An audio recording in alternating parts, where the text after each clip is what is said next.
Hello viewers, আসসালামু আলাইকুম। সবাই কেমন আছেন? আশা করছি সবাই অনেক ভালো আছেন। তো আজকে আমি আপনাদের সাথে খুবই সিম্পল একটি রেসিপি নিয়ে কথা বলবো। আর সেটি হচ্ছে শীত লাউ দিয়ে মসুর ডাল রান্না।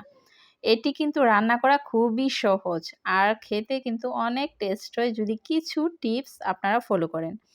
আর যারা এই রেসিপিটি রান্না করে খেয়েছেন তারা তো অবশ্যই জানেন যে এটি কত মজার হয়। আর যারা খাননি তারা কিন্তু এই লাউয়ের সিজনে কিন্তু এই ডালটি একবার রান্না করে খেয়ে দেখবেন যে আসলে এটি কত মজার হয়। তবে এর সাথে যদি বেগুন ভাজি থাকে তাহলে সেটি আরো বেশি মজার হয়। আমি আপনাদেরকে দেখাচ্ছি আমি এটির সাথে ঠিক এরকম কিছু বেগুন ভাজি করে নিয়েছি। এগুলো দিয়ে যদি আপনি এই ডালটি খেয়ে থাকেন তাহলে একবার যদি খান তাহলেই বুঝতে পারবেন যে এটি আসলেই কত মজার হয়। তো একবার আপনারা বাসায় রেসিপিটি ট্রাই করবেন। আর তখনই বুঝতে পারবেন যে আসলেই সত্যি এটি অনেক মজার হয়।